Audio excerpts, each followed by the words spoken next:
Hey, everybody, this is my pleasure to be coming to you using these various airways. That's what we used to call it, the airways. Now it's just platforms. You got a platform to do what it is we love to do in part. Listen, I have over the years had the privilege, and I'll say that, to work with and be with a number of very, very fine folk, smart, industrious, listen, folk who I like. I mean, just people, you ever meet somebody and you say, I like them, right? Well, I got this privilege tonight. Let me be formal for just a minute. I guess tonight holds the distinction of being a 5-term state. Wait. 3 terms as a state rep. And ain't it 5 terms now? 5 terms, I think, being state senator here in the state of Connecticut. He has been, he was a criminal justice person and an activist in his own right. Wasn't quiet, wasn't docile, didn't stand over in the corner. He was out on the block using his voice, championing causes, and had the opportunity to run for state rep here in Connecticut, and has spent the better part of the last almost 2 decades doing the work of the people here in Connecticut. One more thing I have to say, he's my friend. And I ain't got a lot of friends who do this political work. You know, you better watch these politicians. They tell me. This one is one I have found over these years to be trustworthy. Here's somebody that we have leaned on and called on. He represents New Haven and West Haven, but for all intents and purposes, when this brother is on the case, he's representing everybody. And let me bring him and have him greet you this evening. This is State Senator. I guess they call him the Honorable State Senator. Gary, like, don't be doing that to me. Brother, he's my brother and friend, Brother Gary Winfield. Come on here. All right. Listen. I'm glad you went formal for a second, because I'm Gary, right? So, yeah, thank you for that. I appreciate it, though. It's so good to be here. All righty. with you, right? It is really good to be with somebody who I've known for quite a while and who I know to be concerned about the most important issues, which are the people and what's going on in their lives. That's what brings me into that building. And I think some of your viewers may not, but I never was trying to get to that building. Right, I was content to be doing the other stuff that we were doing, but sometimes life takes you in a place you don't know that that's where you're going. So Mhm. now we do the work on the inside that we were doing on the outside. That's right. That's right. Well, brother, this is can I say this and you ain't gonna be mad? We ain't never been here before. Now I've been hearing people say that. Well, we've been here before. I can't say, and I'm a student of history. There have been like moments.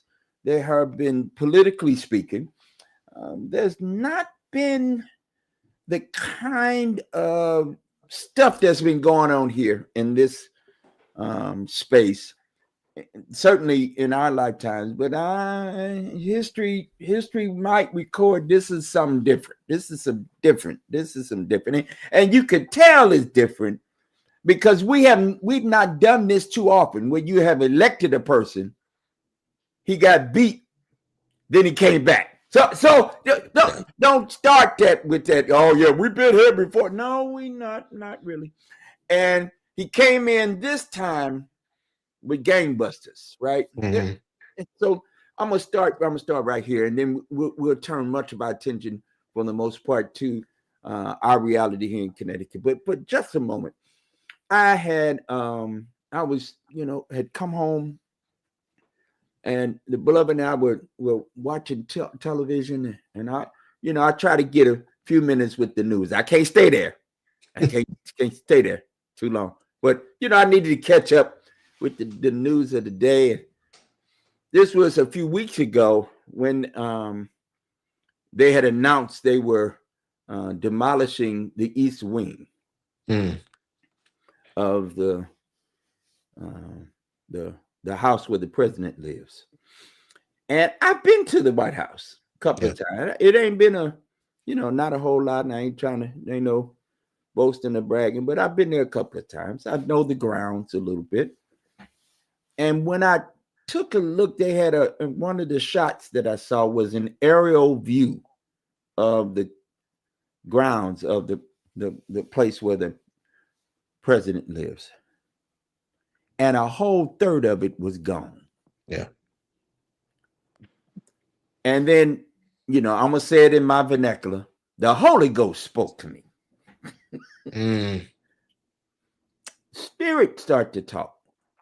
And all of a sudden, I saw it with my spiritual lenses. And I saw that a third of what used to be this thing we call, democracy, whatever, however you want to name it, a third of it was gone, never to be replaced again. Never to occupy. Now, they may build a bigger something or another, and I know that's what they're talking. But what we had is probably gone. So I want to start off by saying these times we are living in, and what has come down the pike, the way in which they ripped up, whole departments, have reallocated resources, fired people. Just you ain't got no more job. Send you an email. This, they be changing names. Okay, you didn't need nobody's okay just to be gone with it. You didn't need to check with nobody. Does somebody know how to make the codes work? Do you know how to make this button? What's this button mean? Because if we fired you, somebody got to know. Oh, don't nobody know? Okay, call them back. I mean, okay. I'm not, my hair is kind of trying to be on fire, and I'm gonna come on back down. So here we are. What's your take? how did, as a lawmaker, as a legislator yourself, a state legislator, how how did how what how did you react? How did you react to some of this that went down? I think all of us have been recovering from the thing we were just shocked by all the way through this presidency, for the last 10 months, 10 and a half months. And as it relates to the tearing down of the East Wing, uh, that's just a phenomenal experience to have, right? You have this wing that's built on the White House, um, in the 1940s. It becomes a part of it. It becomes a formal entrance. It becomes a place, right? We know the history a little bit about how it sat over the bunker. We know a little bit about how it's where the first lady does her work. We know all of that stuff. So begins to pick up a lot of historical significance. It's not just an addition, it's a part of the White House, right? If you ever went to the White House, it's part of the experience of the White House. Um, and in a time when nothing else is functioning, right? Because the White House has decided, or the president has decided that um, it's so important to give tax cuts to his billionaire friends, that they have to function the government in such a way that leads to the shutdown that we've been operating in, and nothing's working. As you suggest, people are losing their jobs and don't know what to do. They don't know if I need to go get another job, or I just sit here like I normally do in a shutdown, right? Like what do I do in this moment? And then we have the SNAP crisis on top of all of that. And in the face of that, you watch the Great Gatsby play out. You watch the president at Mar-a-Lago having all of these things that you only really read about in novels like The Great Gatsby happening, and you watch him tearing down that part of the White House. And whether you um, are the type of person who has an affinity for the White House or not, you know that something here is amiss. This is just not normal, as you say. And it's a weird place, too, I think, particularly for communities of color, particularly for Black communities, right? Because there's no love lost in some ways with the White House and the history of our people building that structure that is representative of government and yet wasn't always representative of us, and perhaps now isn't. And the particular way in which history plays out in our communities, right? So you and I say Donald Trump is uniquely different, and he is. And at the same time, in some ways, he's not. For if you separate out the Black community and you think about what he's done, he's terrible president, I think, but he's not the worst president that Black folks have had, right? Like we've had presidents who've operated and fomented slavery. We've had presidents that have um, used the government to go in and break up some of our political leaders and observe them and all kinds of stuff, right? And so you have this kind of weird dichotomy where, yes, he's terrible, he's absolutely really bad, but that's because he's not just bad for us. Everybody's bad. Everybody's bad for us, right? But because he's bad for them. And so you sit in a very, very strange place right here as all the other stuff is playing out. All of that history comes into play in a very different way. But yeah, Donald Trump is absolutely different. Donald Trump did not come here to observe the rules and maybe enrich himself. He came here to blow up the system. And that's exactly what he's doing. We're watching it play out every day, and people are helpless right now, to respond.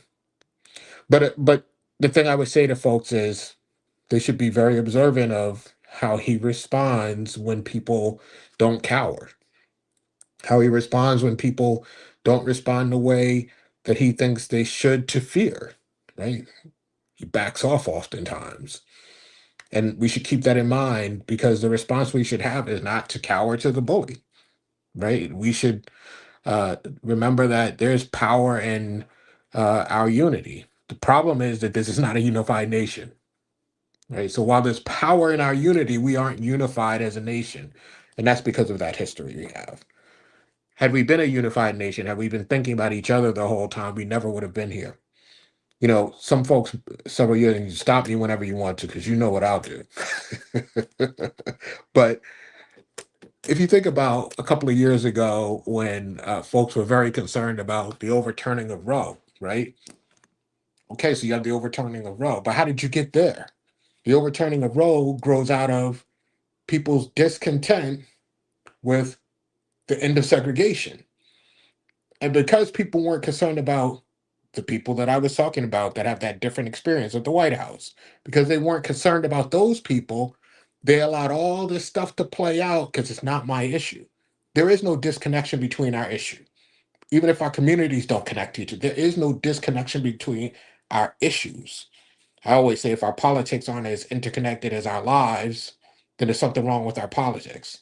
And there's been something wrong with our politics in this nation for a very long time. So yeah, that's just a little bit of my thinking as I respond to your question.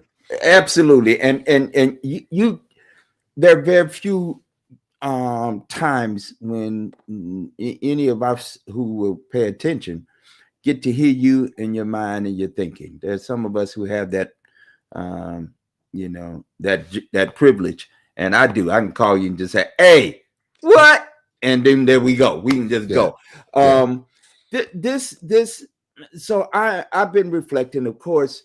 Um, you see what you see, and you experience what you experience, and when you get kind of over 50 years of age, and I'm sorry, you try to act like you not, but you that. I've surpassed that. Right. It you start to, you know, so one, you start to think about what things need my energy and my attention. Mhm, What are my capacities, right? And what's important to me? What mhm, really is important? And I've, you know, we've had some victories. mhm, I think about, some of the stuff you've been involved in, some of the stuff I've been involved in, and some of the stuff we've been involved in together. And here in Connecticut, over for me, the last 25 years. And then, I turn around and I look at our communities, where you live in New Haven, where I live in Hartford. I look at our urban centers, the large urban centers here in Connecticut, Bridgeport, Waterbury, New London. Then we got Willimantic, and you got Torrington, you got some of these other places, Stanford, where I was today. Um, Boy, our folk ain't thriving. mhm. Communities, Yeah. these urban centers are not thriving. All of them, um, they got some pretty buildings downtown. You know, some people, some people are thriving, but that's not where I go, and where I live at, and where the people are. It's economic, disenfranchising behaviors that are being led by folk who don't care about Mhm, seemingly anybody else but themselves. mhm. Um, and then I turn around and say, "Hey, community, what's up with this picture? These urban centers are all black and brown towns, chocolate. The vast majority Mhm. of the population. You mean Yeah. we can't hold on to a brother or sister of color in these places? Now we got one now. Okay, in Hartford, we got one. Okay, and he's quick to tell you he's immigrant. Mhm, He's from immigrant people. So, and I ain't hating on that, right? Um, and yet, boy, I wish it felt differently. I wish it felt like, okay, there's somebody that I can pick up the phone and let me be clear and let me be honest. I have some access. I don't say mhm. that in any kind of braggadocious way, but I can pick up the phone. I can Right. make a text or call. But I sure feel the same way as brother and sister on the block, that who's caring about me, and who's struggling day for day for um, the regular folk. And boy, voting don't mean that my station in life changes very much at all, Hmm. uh, right? And so it's these are hard pills to swallow. Now I say that and holding that intention while also knowing that in this state of Connecticut, we have we have resources. That's one. Two, we have the ability to make a couple of things happen. Yeah. And so here we are in this moment. You, as state legislature, are going to be called back to um, the governor, along with the leadership of the General Assembly, has called a special session. Now, the last time I was involved in a special session, it was Hmm. about 5 years ago, and Hmm. I made a call to somebody, and I said, "Listen, they killing black people. We got to do something." And the whole state, and in fact, the whole United States, and in fact, the whole world talking about Black Lives Matter once more and again.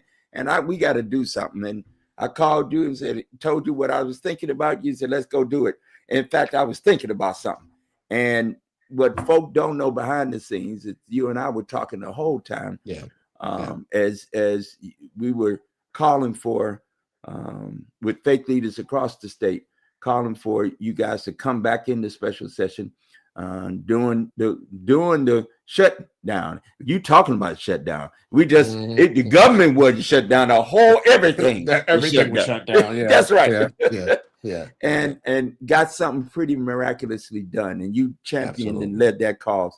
And God knows, that work when will be told, and that history will be written and memorialized in many different kinds of ways. But I And want I, to I want to pause you there for a second because it goes to the underlying question and what you're laying out here right now, right? So take you back to 2020, and it's kind of like a path that's converging, right? Because you have your thoughts, and I'm already, I'm watching this, so I have my thoughts, and I get a call, and I didn't tell Marty Looney this story till just recently. I get a call from a reporter because like criminal justice is what I do, and the country's aflame, and this guy named George Floyd, all this stuff has just happened. And the reporter says, well, what does this mean in this moment for Connecticut? And I don't know. I just was like, this is an opportunity. Like it just in my head, I'm like, this is an opportunity. So I'm like, well, it means that we're gonna come in and address it. I haven't talked to Marty. I ain't talked to the governor. I ain't talked to nobody. Um, And then, of course, the reporters hearing this start asking the questions, right? And I talk to you, and you're trying to do your thing, and like, right, and all of this thing comes together because we decide it's going to happen. It doesn't come together because anybody has permission. It doesn't come together because it's what people are doing. Although the whole country, you have people who've never stepped out to support anything, to protest for anything, doing that in this country day after day after day. When you look around the country, Connecticut is the place where the reform happened. It should have happened everywhere, right? But Connecticut is the place where it happened because we decided it needed to happen here. And we stepped forward in our power, right? Which we always have, but we stepped forward in that power and made something that really wasn't supposed to happen. Yeah, I was getting death threats and all kinds. Like it was not supposed to happen, and it did. And the reason why I point that out is we have a lot of deficits, right? Not inherent deficits, but we have a lot of deficits. Things that detract our attention away from the benefits we have, the power, the ability, the capacity we have as a community. There is no one that shows up to the legislature. There is no one that shows up to the White House. There's no one that shows up to any of these spaces just to be a good guy. That's just not how it works.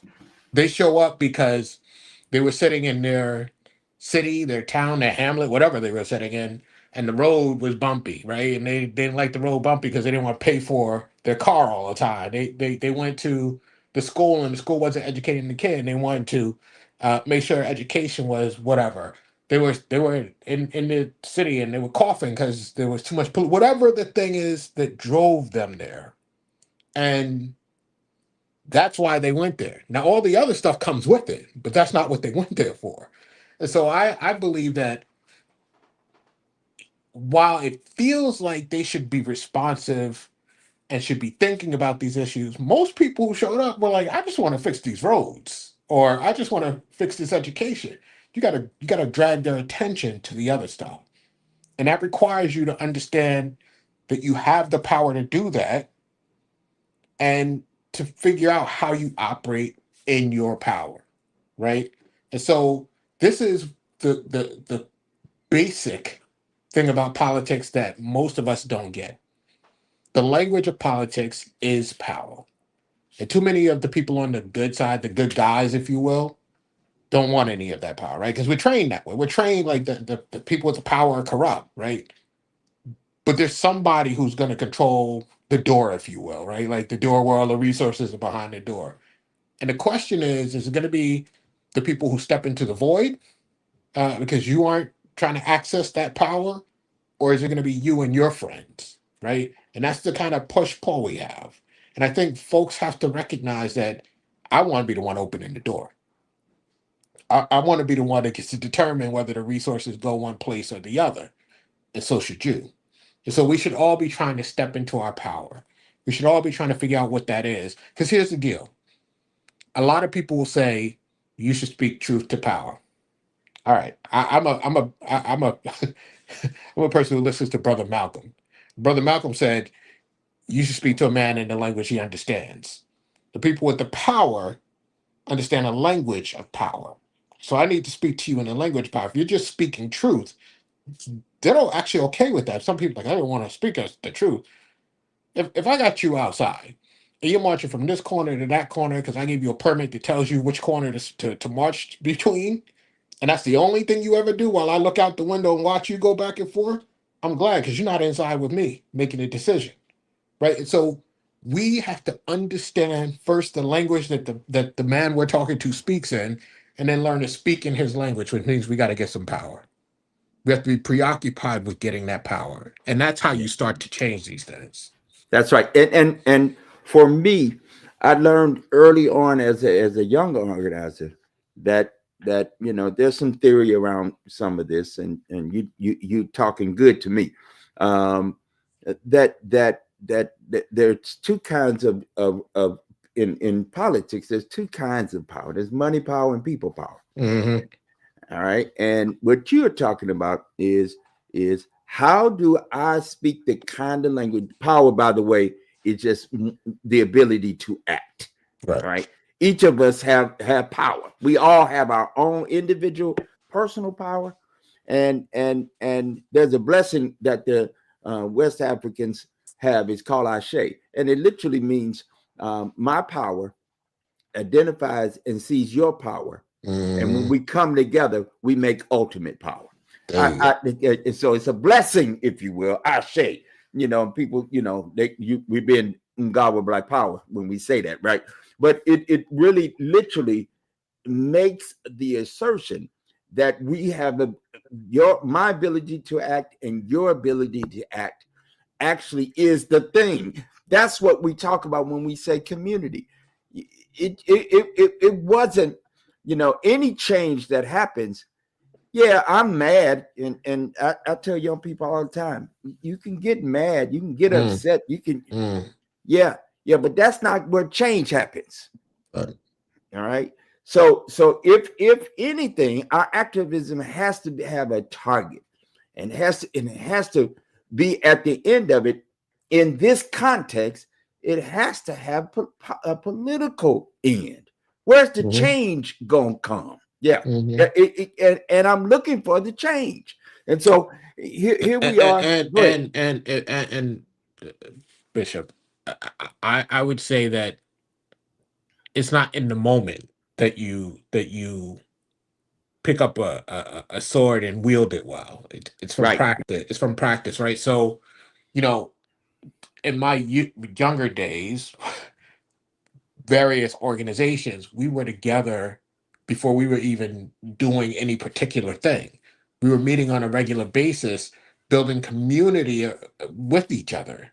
Sometimes, I'll give you an example. One of us, I sat with Wendell Harp years ago. He had a group called Democrats for the Future. They've been meeting for decades before I ever showed up, and then I was there for a while and was kind of the leader for a while. And we would meet every Thursday, whether it was raining, sunny, whatever. We meet every Thursday, 2 to 3 hours, and we sit there and we talk about what was going on in the community.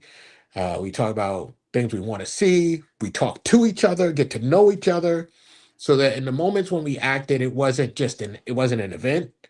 It wasn't just it wasn't just about that issue. It was our community of folks acting together, right? As you say, my power combined with your power, but it's not just that we met, right? It's that we are actually working together.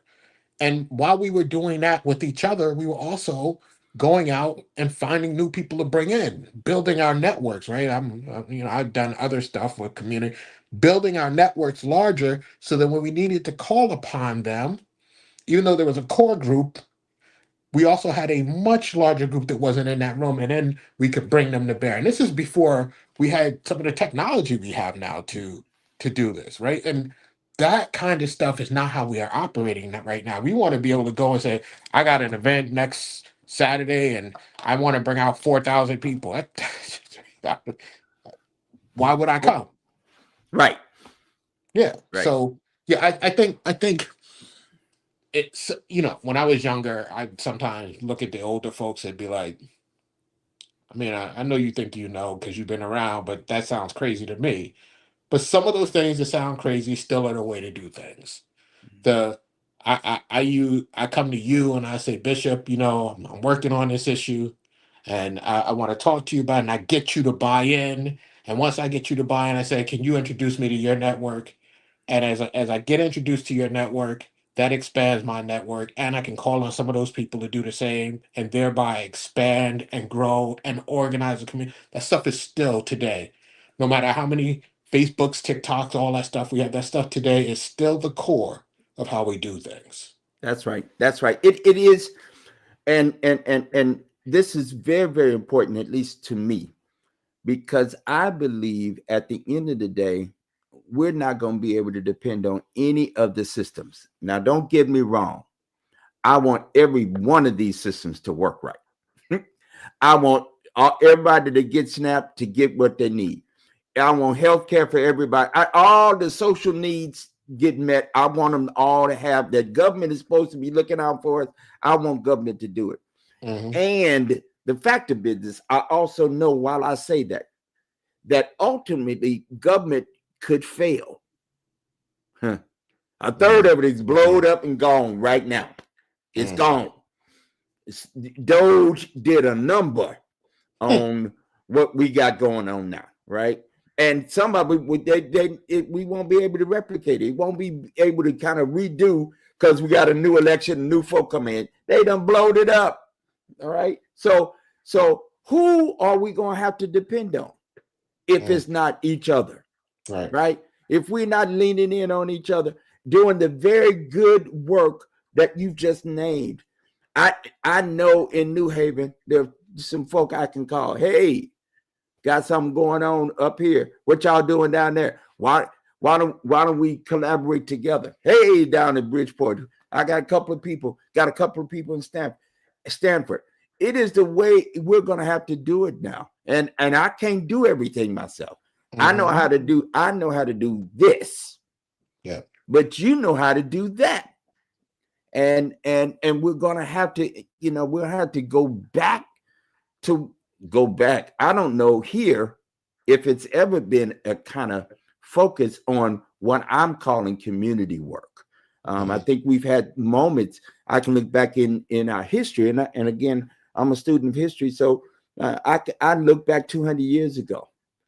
This state, with the exception of about a 5-year period of time, did not say Black people couldn't be educated. Didn't happen. Not here in Connecticut. We had a period of time there in the 1830s where they said that, and then there was some special context. But who did the educating of black people here in Connecticut were black people. Mm-hmm. The first schools were in churches and in and around faith communities. In fact, all of the social need-based programming that happened here in Connecticut happened and got started because faith people said this ought to be. Mm. Hartford Hospital gets started because of faith community. Children's Hospital, et cetera, et cetera. So we have the historical example that the way stuff gets done is the people say, hey, we got a need. People have this need. Let's get together and build some infrastructure around these needs to deliver the needs to the folk that need it. I know that sounds kind of simple and Pollyanny, but in fact, that's the way it has always been. And somehow we've gotten thrown off by the events that because we love a gala here in this state. We love a gala. We put on some fancy and go step out and love a gala, and we'll have a great time at that event. It's an event with the same with the same people we were at the last gala with. How about that part? Yeah. Yeah. And we'll raise a little money to support whatever the gala was doing, and I'm not hating on that, but that's about all we really are interested in. It seems like to me, when you're talking about how can we devote a couple of hours a week to just sitting in the room and chopping it up until there's a thing. Now I'm a church religious person, so I got some stories about they were all gathered in the room, 120 of them, and then there was a sound from heaven that came. We call it Pentecost, right? So I know there's something that can happen if you're in a room and you start to let's say it in the common vernacular, you start to vibe. There's a vibe already there, right? And you start to vibe, and it don't mean necessarily we got the same thoughts about it. Right. 120 people anywhere. We ain't all thinking the same, but all of a sudden something happens where there's a power that transcends, and then somebody speaks in that moment. I know I'm preaching, but I get to preach because I'm a preacher. How about that part? All right. But then somebody do what you do, preacher. That's right. Somebody says this is what was talked about by the prophet Joel. This has been talked about before, and then a strategy and a way forward begins to develop and be made clear to not just one, but to the many who are in there. There's something here, brother, that I think that I'm leaning into, and I've been advocating for this last a year or so. This feels like we've been here for like 80 years. It's been a long time. We were talking about that before we went live tonight. This is, I'm exhausted, and it's just been, this is a year ago. Yeah. Right. This ain't been instituted not quite a year, but it feels like every just couple of days is something new, something devastating that has occurred. And yet I'm also not in fear about what's happening or what may be. For me, again, faith says we don't have the spirit of fear. But we do have power. We got a little love and we got a little sound mind. Let's put that in and mix that up, and let's go, because that's the formula for actually community healing and health and wholeness. Yeah. Listen. We y'all coming back in the session. We were talking about special session. That last time for me that I remember special session happening was 2020. And your leadership got us the most transformative, groundbreaking body of legislation that maybe this state and this country has maybe not seen since, right? Quite frankly. And here we are now. I was doing a little bit of thinking and researching about this thing. And although I've been here 25 years, in the Hmm. last 54 years, special sessions have been called to the tune of 41 times. So I was Yeah. like, wow. Now I guess over the last 25 years, they ain't been so much. But this is not a special thing, right? Special Not as sessions. special as it sounds. That's right. That's That's right. right. It gets Yeah. called. And I know it's a they get called between the governor Hmm. and the leadership of both the House and the Senate, Hmm. the state legislature, and then typically, not always, but typically, it has a period of time, Yep. roughly, and it has some certain things special session is trying to get done. Right. Right Yes. now, and I know folk do the work ahead of time to try to get us ready so that the back and forth can be spent with the ideas once we got a bit of an idea already, floating around. Hmm. But I've seen these special sessions go 11 going the other way as well. So, Yeah. could you talk a little bit about what this special session is about, and why it's being called right now? Yeah. I think the conversation has been going almost since the minute we left the regular session. And if you think about HR1 or OBBBA, I don't call it one big beautiful because I don't think it's beautiful. There was a conversation about what that impact would mean for Connecticut. And so they started this conversation that was thinking about the monies that we have to be able to deal with it. And there was a conversation going on. It turned into the one that people have heard about is the legislature going to be working with $100 million and going to be working with 300 million to 500? What are they going to be working with, right? And as we're trying to figure that out, this number gets thrown into the mix, $500 million. The treasurer is trying to have this conversation, but the governor's down at about 100, maybe, right? 200, somewhere in that range. And 500 keeps the treasurer in the conversation.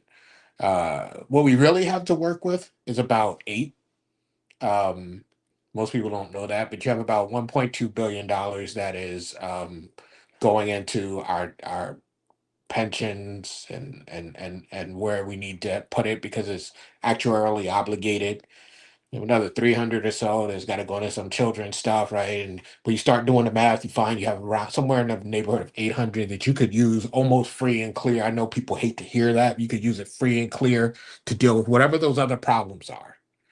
And all of a sudden, you now have this shutdown on top of the issue with HR1 or OBBA. And so the legislature's in a frenzy, right? Like, what are we going to do? We had this problem we thought was 400 or 500 million, and we have the shutdown, which if you talk about SNAP, that's $72 million a month, and there's a whole bunch of other stuff that grows up out of this, Medicaid, healthcare, all this stuff. And so some of us look and go, well, if we were talking about 400 or 500 million before, we have additional funds. We need to get the whole 800 million. And so this starts a whole conversation internally. The governor is reticent to just spend money. We know that, right? We've been dealing with the governor with guardrails, and so we're the push and the pull and the pull and the push, and we wound up at 400 million.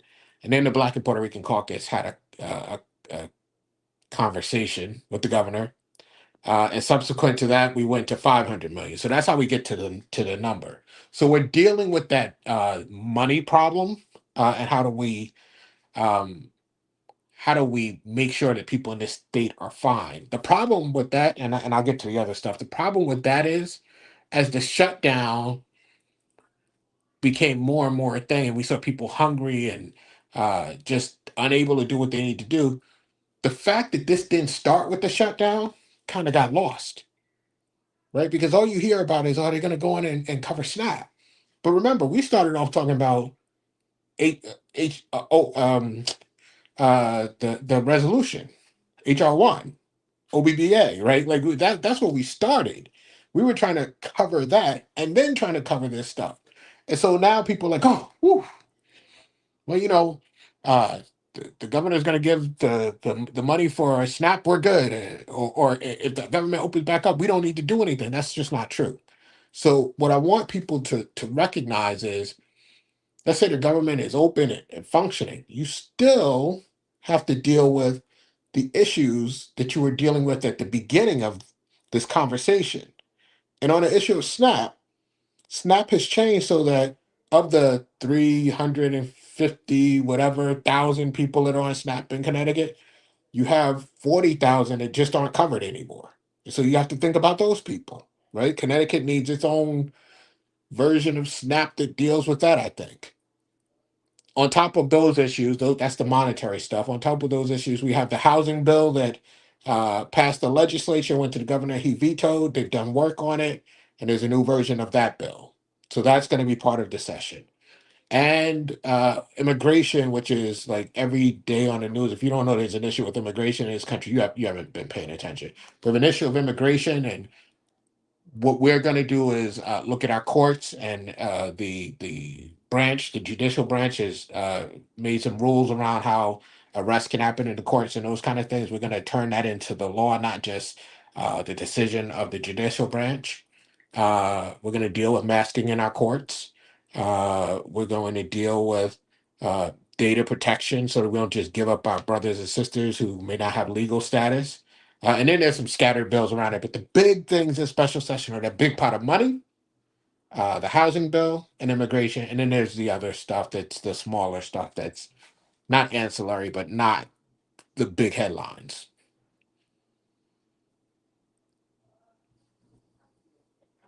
So thank you for laying that out for us, because as you know, it gets lost in the sauce. Hmm. People start talking and sharing. I'm clear that Connecticut has the resources that we need, and if we don't have them, we can manufacture them pretty well. Let This, me say this yeah, about, and I don't mean to cut you. I know where time's no, going short, but not only does Connecticut have the resources we need, but states that don't have the resources have been doing the things that they need to do. So Connecticut has a rainy day fund, $4.3 billion. We keep 18% of our budget in the reserve, right? So that's like the super gold standard, because the gold standard is about 10%, and then you get those states with 12 to 15%. You're like, ooh, they're really doing a great job. And then you got Connecticut, it's like 18, right? So mhm, it's hard to tell people we can't do anything when you're keeping 18% set aside. Um, and the money we're talking about right now is not even touching that. So when we finish spending this money, you're still gonna have that 18%, at 4 point whatever $1 billion sitting there. This is on top of that, right? mhm, So we have the money to deal with the things in front of us. Not forever, but we have the money to deal with what's right in front of us.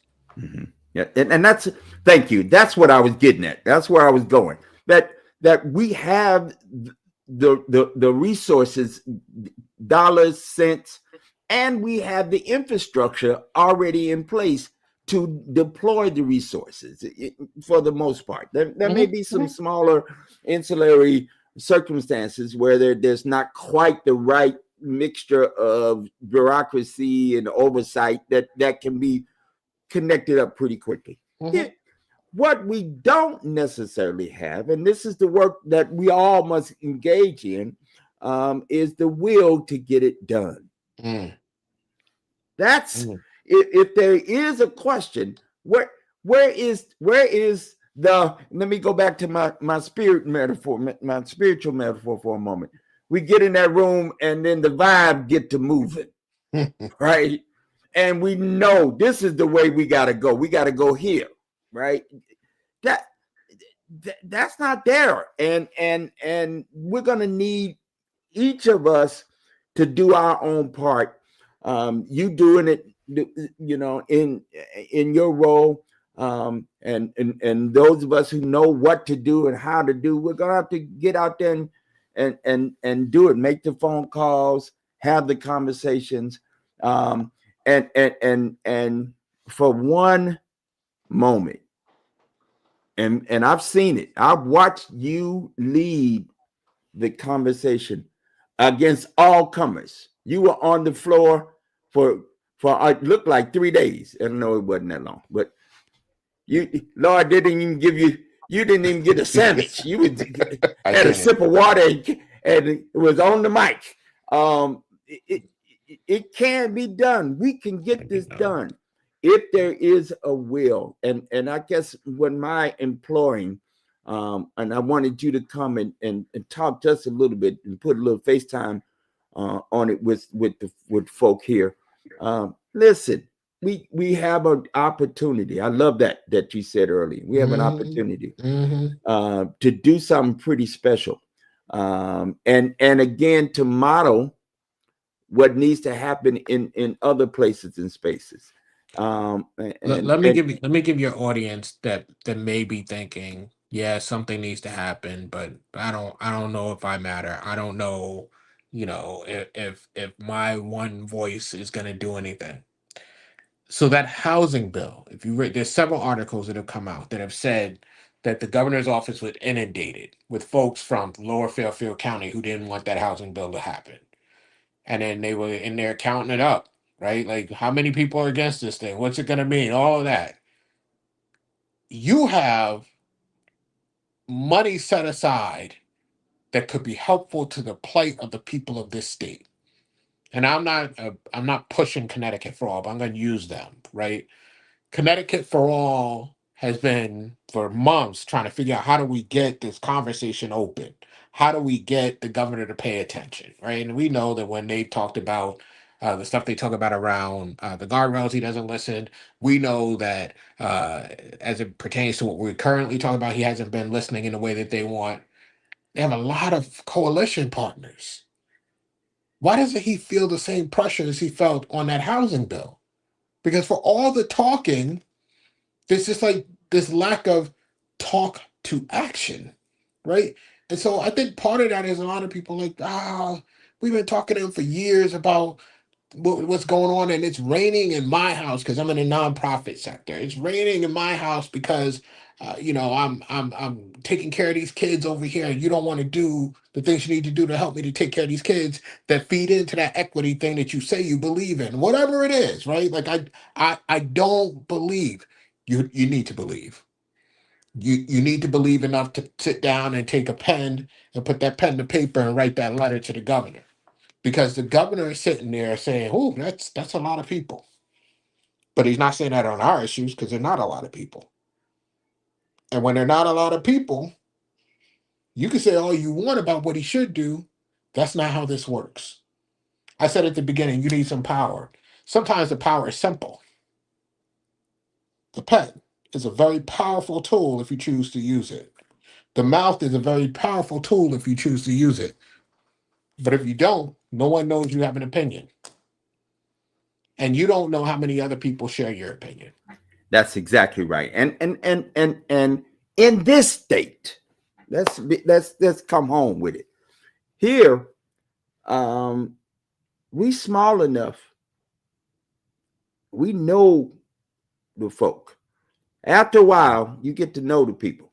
It's not it might be a new person in a new position, but you track them. If they've been around for a minute, you track them. Oh yeah, they used to be over here, and then they were over.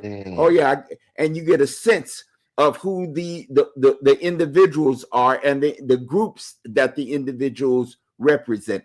And it is those folk who are always at the door, who are always wherever the marketplace of ideas are being shared, they're there. Yes. Right? They're in those conversations, for good or for ill. Those folk are right there. Had to experience it at the Capitol. Two experiences that make this very, very alive for me. Had the opportunity one year, a number of years ago, to have an event, and outside, because we was advocating for some another. And there were about 40, 50, 60 people, of which the vast majority of them had never been inside the Capitol. Yes. And I said, you ain't been in the, don't you live, aren't you? And I was flabbergasted for about 15 seconds. And then it came on me. I'm gonna say it was me, but it's probably the Lord or some other spirit. It was something else. Let's go. That's right. And we walked in. And for the first time, I was looking at folk who had never been at the seat of power and authority legislatively in this state. They'd never been, they didn't know that this was the governor's office. Here's the lieutenant governor's office. Here's, let me take you over here to my friends, Gary Winfield. This is his office right here. Right, see his name right there? That's his office. Here's the Speaker of the House. They got two offices. He got one here and one over there in the Capitol. We went all over I saw one person who was so moved. He was moved to almost tears. He said, I've lived here and he was not a young person. This was a man. He wasn't a young man. And he said, thank you for just suggesting that I could come in and see how this works. So I'm, and again, our Savior is not, and I've said this to you any number of times. I lean just as far as I can see y'all in this political context, but it is one, right? It is one, right? Yeah. We're going to have to work together across multiple venues, across multiple spaces. I want you tell me what it is that we need to do so y'all do the right thing. And you just said it very clear. The power of our voice, the power of our pen, power of our sending emails, the power of our picking up the phone and inundating with calls. Every phone call represents dozens and dozens and dozens of people. We need to put pressure because the other folk, that's what they do too. Yep. Listen, Brother Jimmy Baldwin asked the question of the white moderate, how long must I wait for your progress, right? Because his mother had been waiting, his father had been waiting, and they ate up their time. So what I'm here to tell you is the lesson from that is you waiting ain't gonna get it. The action matters, right? And even if it's a small action, it matters. So we're not waiting on their progress. We're going to move them to progress. That's what we're going to do. So we're going to coalesce in our communities. And if we don't have one that's strong, we build a community. And then we act as a unit. And that's how we change things. That's always been how we change things. Whether we were revolting or planning or plot, it's always been together in community. That's where our strength is. That's it. It is our opportunity, folks, in this right now moment to lean into one another. If you want to see it happen, if you got a thing, you got a prompting, I think a thing ought to get done. Find your best friend. At least they'll come along with you, even if they ain't gonna work hard. They'll be with you, right? you know your Sometimes people, that's right? all you need. That's right. You know your people. I had a buddy growing up, and he didn't have no idea about nothing, or it took him forever to come up with an idea. So I would just say, "Come on, man, let's go. We going. This is where we going." And his mother said to me, we both had an opportunity to go to a really pretty. I didn't know it at the time, but we had an opportunity to go to a high school, a very ritzy high school out of state, up here in New England. I'm from the Midwest, so I didn't know nothing about it. But now I know, that was high rent, boy. I'd have been somebody if I had went to that school. Now, no, I wouldn't. I'd been the same person I am today. And what my buddy's mom said is, this is here. She said, if John don't go, David ain't going. I knew what that meant, right? And I wonder, can we just organize one or two folk? It ain't gonna take all of us. It never does. But if just a few of us would get busy about the thing we see needed. Right now, people are hungry, and we know it. But they've been hungry. That's right. They've been hungry. People need somewhere to stay, somewhere to live. It's getting Mm-hmm. ready to get real cold. Now we've been Mm, playing that cold. It's getting ready to turn cold now, right? We people needs they need resources. They need a job, mm, right? This none of this is for me rocket science. This ain't we ain't talking about trying to land people on the moon or the Mars. We talking about really basic stuff, right? mm-hmm, Basic mm-hmm. living things, and we can't for the save my life. We can't figure that out. I think we can actually because there are a number of us now. It's hitting everybody, or what the way they said where I'm from, everybody. It's hitting there. It's hitting everybody now, because my beloved and I were coming past a spot. I won't name the town, but we were driving past the town, and I looked over, and there was a whole lot of cars and a whole lot of people with a whole lot of bags, Mm, and I realized they picking up food. mm-hmm, Never with what? And I said, no, this where am I? I wasn't in where I would have thought that mm-hmm, people would have mm-hmm. needed them bags of food. We was in Absolutely. another part of Connecticut, and all of a sudden it became I know it, but then it became crystal clear. Mm, You can't sometimes you see it and you can't unsee what you see. that's right. And here we are in this moment. And Senator Winfield, lastly, I don't want to belong to time with you. I can talk with you forever. We just have to say, let's see you later because we can keep it going. You and I can for sure. What is it that you would say finally to the folk who will see this in over the next several days? Um, Mhm. what would you say to the folk? What would you say? You saw my daughter just pop in. She whispered in my ear, "What would I say about which thing?" I'm sorry. No, no. Kids don't care about what you're doing. They don't care nothing about what you talk about. No, my question is again, Yeah, we've said a whole lot. yeah, We centered on a whole lot. What is it that you would say in this last 30 seconds a minute? yeah. Um, as you join with your colleagues in the General Assembly, um, to us, both to help you, support you, and to lean in, if you will. Yeah. Don't ever let there be a question in your mind if you did everything you could to make sure that you were heard, to make sure that you were understood. Sometimes that little bit of doubt keeps us from moving, and that doubt revisits us later in terms of guilt, right? Guilty that I might have been able to say something, I might have been able to do something. Don't let that happen. Act. You have a story. I don't have the texture of your story. I don't know the tone of your story. So bring that to bear. I'm in there fighting. I mean, anybody knows me knows I'm fighting. I've been told I like to fight. I don't like to fight. I just am willing to fight. And I have the data and I have my own story, but I don't have yours. So bring it to bear.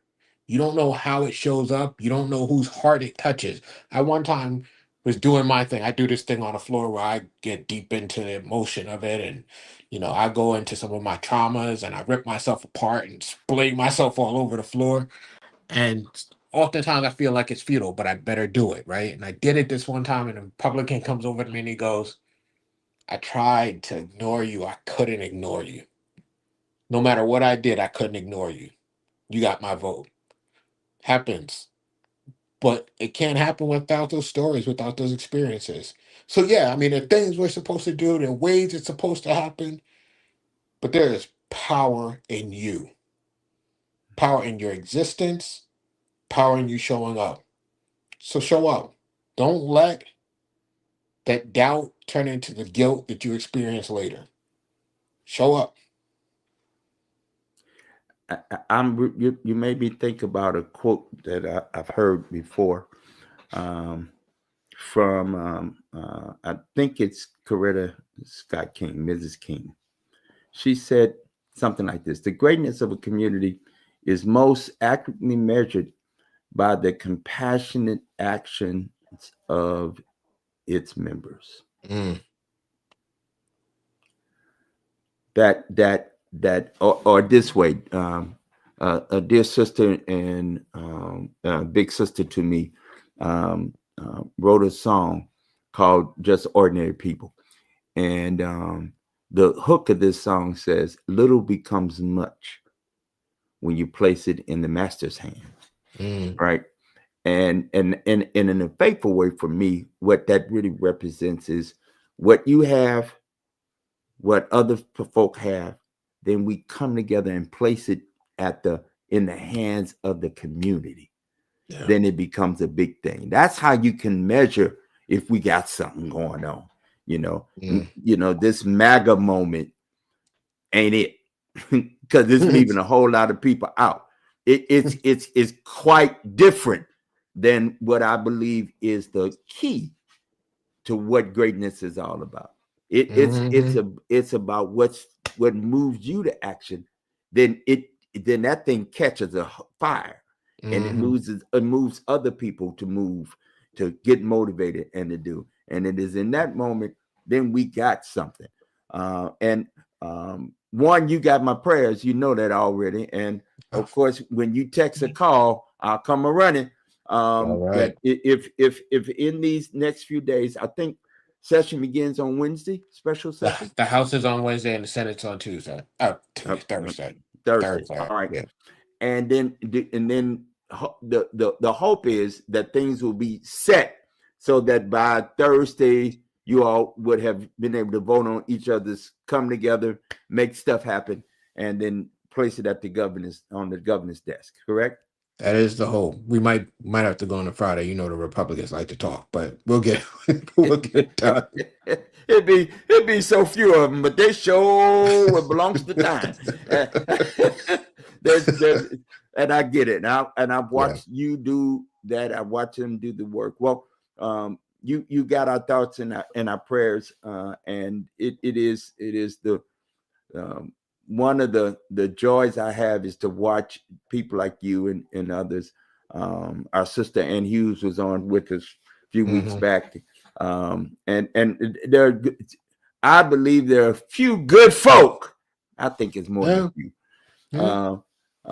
And I'm reminded of a thing that was said of the denomination I serve in. A very, very important leader said, "Yeah, our church will do what's right when pushed." There you go. And I think this is the moment to push so that we do what's right. Yeah. How about that, y'all? How about that? Thank you, Brother Winfield. Thank you.